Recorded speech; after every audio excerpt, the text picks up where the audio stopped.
I am not going to beat around the bush. The song is about USSR/Russia losing control over Eastern Europe and the government mutation conspiracy.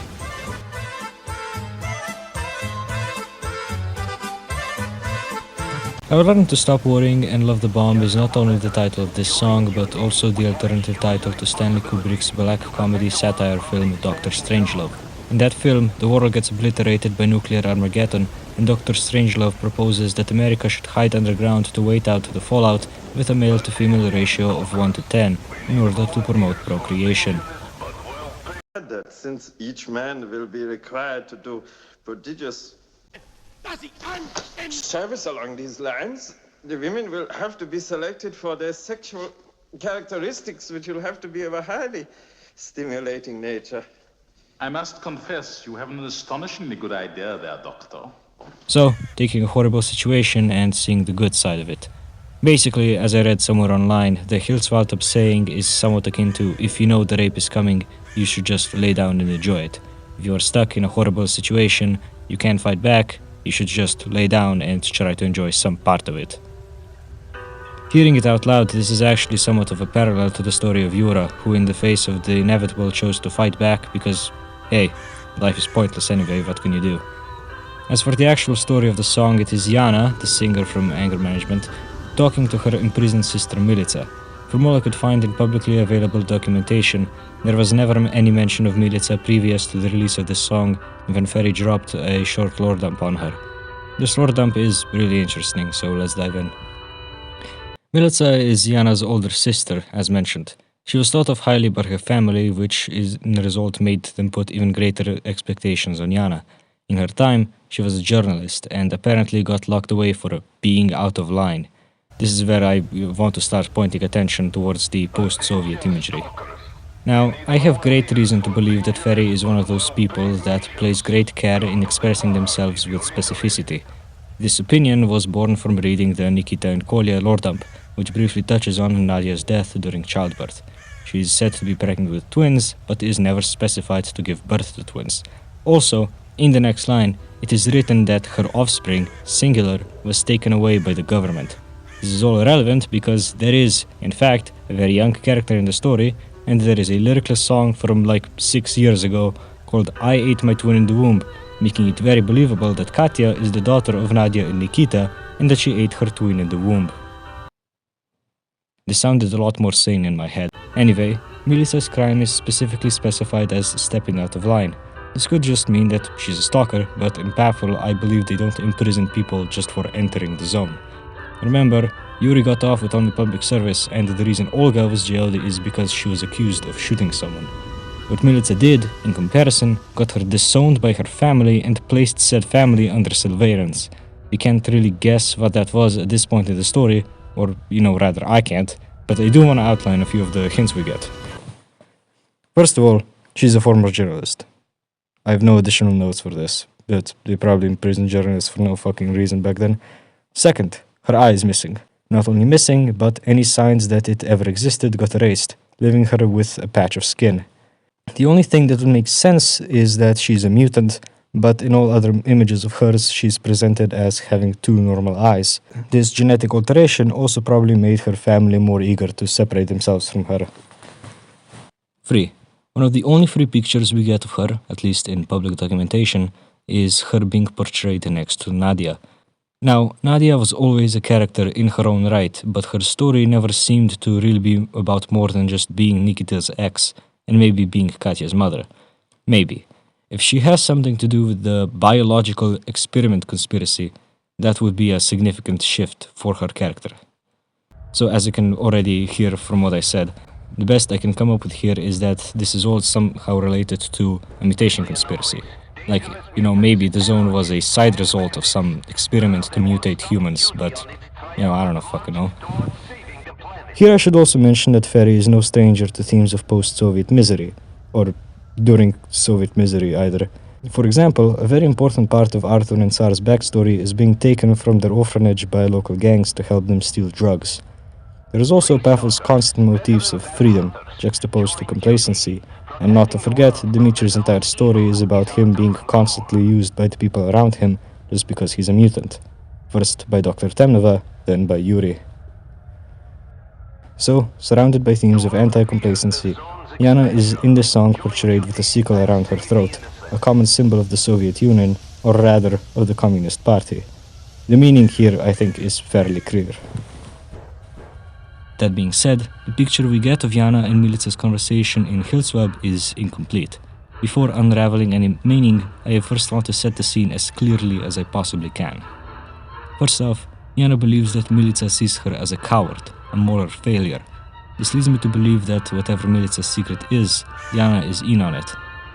It also implies that Milica discovered that there is something that has to be done for the sake of morality, or that something has to be investigated, but that Yana is too chicken to do it. I personally believe that it is Milica singing this song, not Yana, since the chorus implies that the singer wants to just lay down in the joy whatever bad thing is coming to them. But they can't, possibly out of a sense of duty or morality. She addresses Yana as Doc, a reference to Dr. Strangelove, the first person to stop worrying and love the bomb. So, in this context, a coward. I say the conversation is incomplete because we don't know what happens at the end to change Milica's mind. The Cyrillic before the final chorus just translates to "thank you, that's enough," a response to some lesson that makes Milica love the bomb.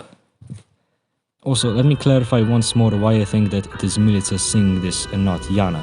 The theme of the song is wanting to accept complacency, which wouldn't exactly make sense for Yana since of the two sisters, she is the coward.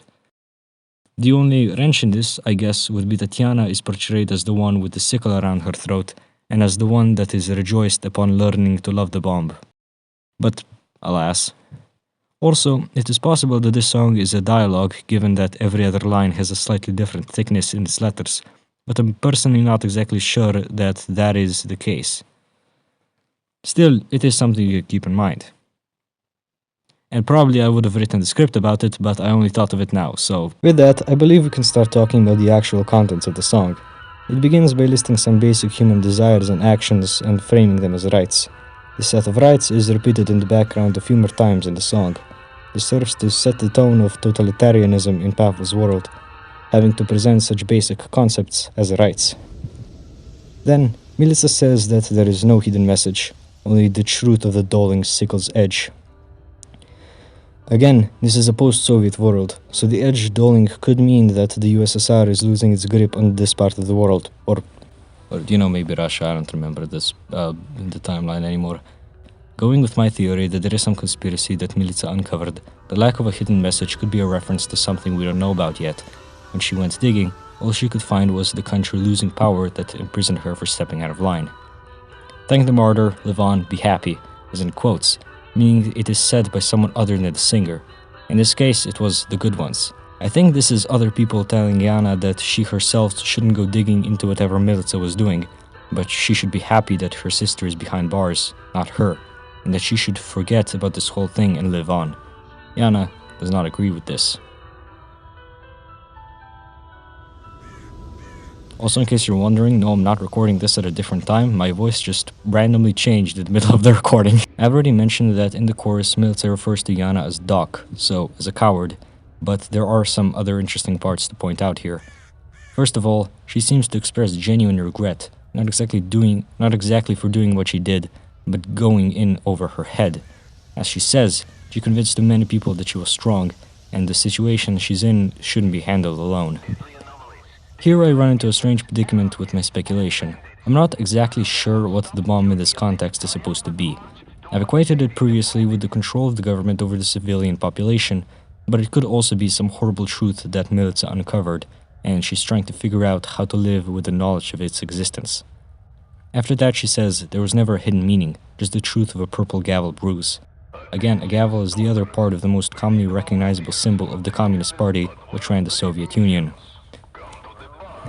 Actually, I should probably note during this part that I'm fucking wrong, and it's not a gavel that is part of that symbol, that's a hammer. And yes, it is a difference. No, it's not a translation error, despite the fact that the author of the song has to regularly switch between 4 different languages. They did not make a language error, because when you look at the Russian subtitles, it's called like a Sudnichka Malota, or some shit like that. And that translates to gavel, not hammer. So Maybe I'm just wrong about the USSR imagery, but after the chorus plays, the music cuts and reveals Milica without her right eye. Like I mentioned, this is weird as hell, since if she got her eye removed in some normal way, that would probably leave a hole. This, I'm guessing, is something we'll learn more about later. She says then, in Cyrillic text, "Thank you, that's enough." Something that Yana said, or something that Milica realized through her silence, or I don't fucking know, I'm making this shit up I literally wrote it in the script. Milica realized the secret to loving the bomb.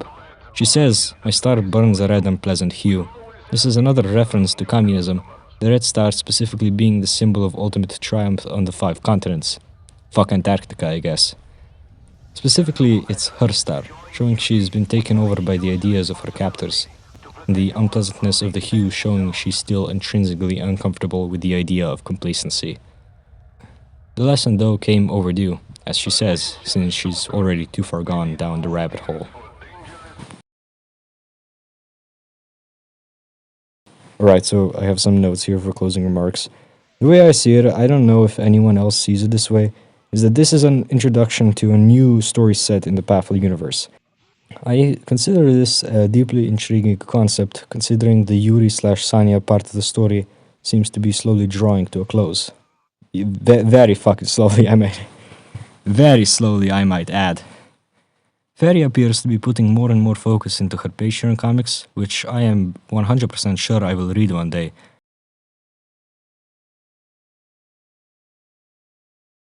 And I think that this is just a little look into what the future of her work might be. I will also most likely be here for it, and I plan to release more barely edited rants like this one into the internet void.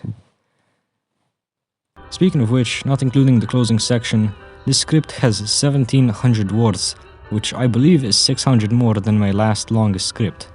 I apologized for it being slightly incoherent. I was literally coming up with shit as I was writing it. Like, I came up with the idea of Milica being the singer as I wrote it in, and it most likely could do with another draft. So, related, if there is one thought I would like to leave you on, it is a quote from my fellow Tito enthusiast Crackhead that I met many moons ago. "Made this shit in seconds. Just think of what I could do if I had hours to work on it." Absolutely nothing, because I'd get bored and go rot my brain.